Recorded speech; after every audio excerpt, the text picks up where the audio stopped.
ശ്രീ ചന്ദ്രൻ നായർ, താങ്കൾ എങ്ങനെയാണ് ഈ കേരള ഹൈക്കോടതിയിലും സുപ്രീം കോടതിയിലും ഉണ്ടായ രണ്ട് സുപ്രധാന തീരുമാനങ്ങളെ കാണുന്നത്? കിരൺ സാർ, ആദ്യം തന്നെ എന്താണെന്ന് വെച്ചാൽ കേരളത്തിന്റെ പൊതുകടം നാം മനസ്സിലാക്കണം. സർവേ ജനങ്ങളുടെ നികുതി പണം കൊണ്ട് ചെയ്തു കഴിഞ്ഞാൽ അത് ബുദ്ധിമുട്ടാണ് സാർ.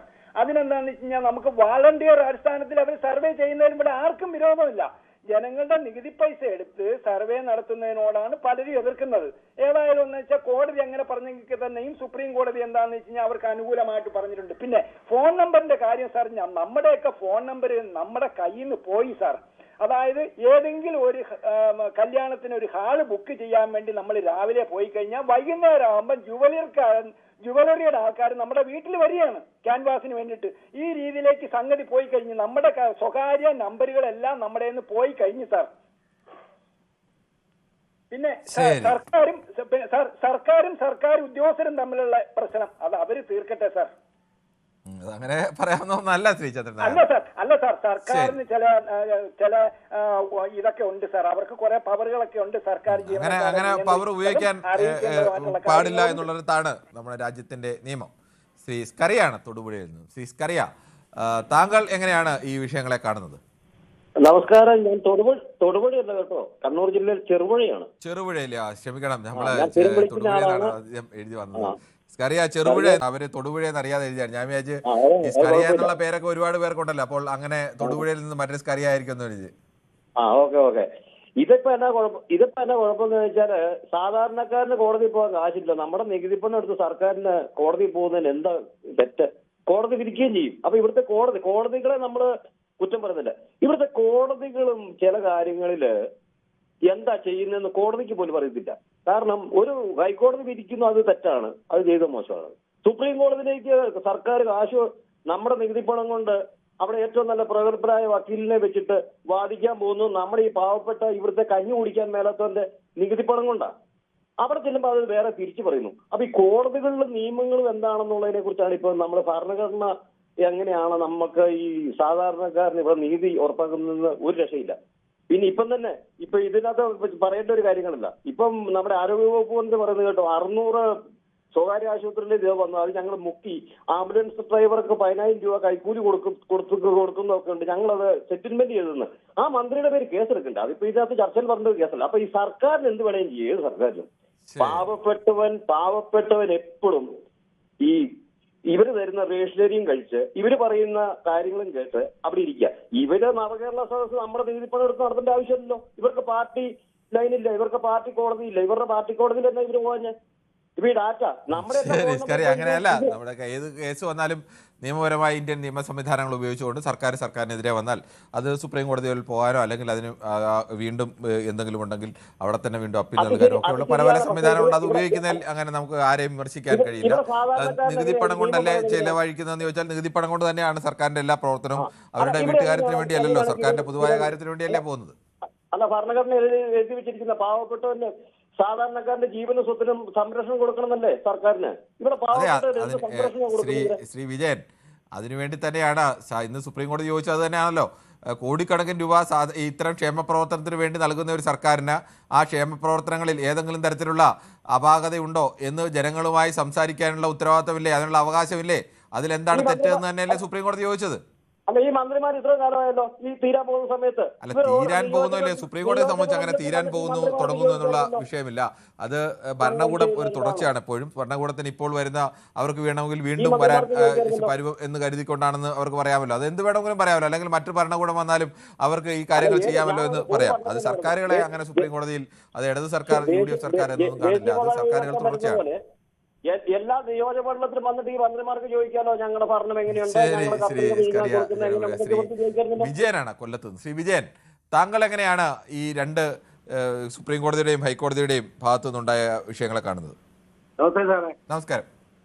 അല്ല, ഞാൻ ഹൈക്കോടതിയുടെ ഭാഗത്താണ്. പക്ഷെ എന്നാലും ഒരുപക്ഷെ സുപ്രീം കോടതി അങ്ങനെ ഒരു വിധി പറയാൻ കാരണം എന്നാൽ ചെന്ന് ജനങ്ങളുടെ തന്നെ ചെല്ലുന്നത്, ജനങ്ങളുടെ ഇടയിലോട്ട് ചെന്ന് മേടിച്ചോട്ടെന്ന് വിചാരിച്ചായിരിക്കുമെന്ന് ഞാൻ വിചാരിക്കുന്നു. അത് കിട്ടാവുന്നത് പോയി മേടിക്കട്ടെന്ന് വിചാരിച്ചായിരിക്കും.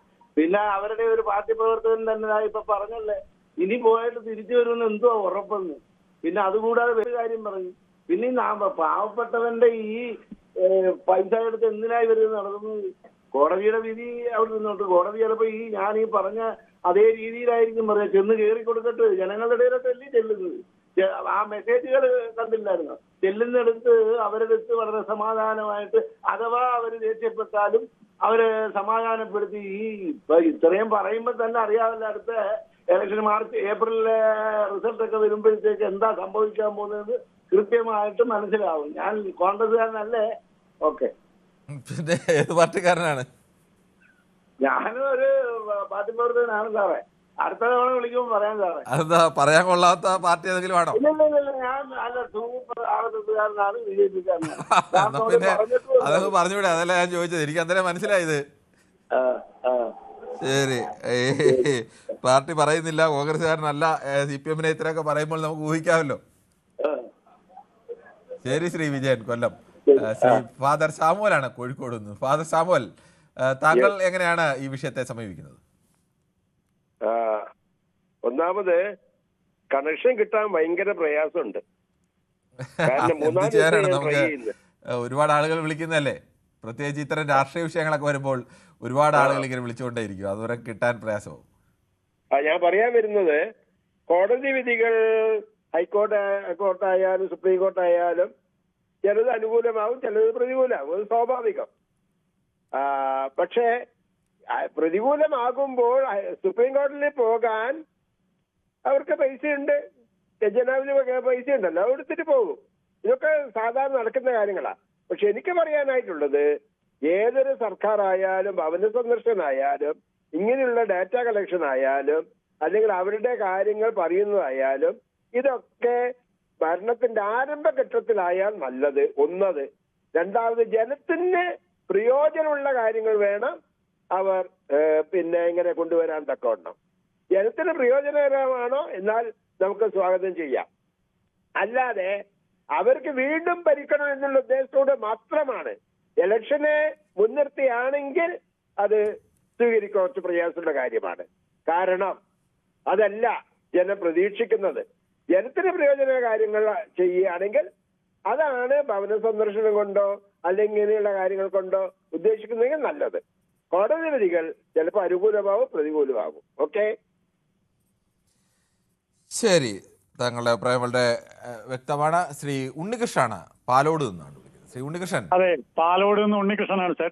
ശരി, ഓക്കെ, പാലോട് നിന്ന് ഉണ്ണികൃഷ്ണൻ. നമുക്ക് പോത്തങ്കോട് നിന്ന് ഒരു ഉണ്ണികൃഷ്ണൻ നമ്മളെ സ്ഥിരമായി വിളിക്കുന്ന ഉണ്ണികൃഷ്ണനുണ്ട്. ശ്രീ പാലോട് നിന്നുള്ള ഉണ്ണികൃഷ്ണൻ, താങ്കൾ പറഞ്ഞോളൂ. സാറേ, ഞാനൊരു കെയർ ടേക്കറാണ്. 94 74 വയസ്സുള്ള 2 വൃദ്ധന്മാരെ ആരും ആശ്രയമില്ലാത്തവരെ നോക്കുന്നതാണ്. അവർക്ക് പൂർണ്ണമായും ബ്ലൈൻഡ് ആണ്. ഒരാള് അത്യാവശ്യം ബുദ്ധി മാന്ദ്യം സംഭവിച്ച ഒരാളാണ്. പക്ഷേ അവർക്ക് ഈ ഫോൺ നോക്കാനോ സംസാരിക്കാനോ കഴിയില്ല. അങ്ങനെ എന്റെ ഫോണിലാണ് അവർക്ക് 4 മാസങ്ങൾക്ക് മുമ്പ് ഞാൻ ഈ പെൻഷൻ എടുത്തു കൊടുത്തത്. പറഞ്ഞോളൂ. അങ്ങനെ ഞാൻ എടുത്തു കൊടുത്തപ്പോൾ ഈ 4 മാസം കൊണ്ട് അവർക്ക് കൃത്യമായി പെൻഷൻ കിട്ടണോണ്ട് 1600 രൂപയായിരുന്നു, 2000 രൂപ അവർക്ക് പെൻഷൻ കിട്ടി. അങ്ങനെ എനിക്കൊരു മെസ്സേജ് വന്നു.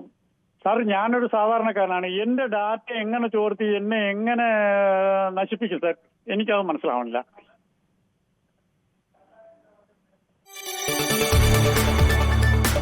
കൂടുതൽ വാർത്തകൾക്ക് News 18 Keralam YouTube channel subscribe ചെയ്യുക.